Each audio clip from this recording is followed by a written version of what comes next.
Hey everybody, Kyle from Mazda here.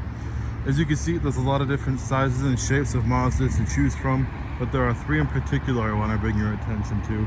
The first of which are these guys right here. So this is the CX-50. This is one of our most popular models. This is a longer and wider version of the CX-5, more kind of geared toward outdoor adventure. I think that's why we see a lot of these growing in popularity right now, because ever since the pandemic ended, people want to get out and do more stuff, and this is the perfect car suited for that. Moving over to these next guys here, the CX-5s. Now, you probably have heard of that one. That's probably our most popular by far and away.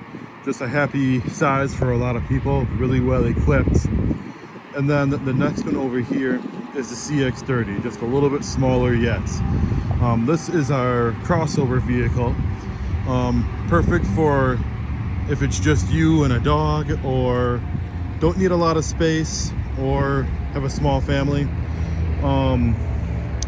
This one also sees a lot of popularity. So there we go, right in a row, the CX-30, 5, and 50, probably the most popular models we have. If you want to see one in person, swing on by, we'll show you.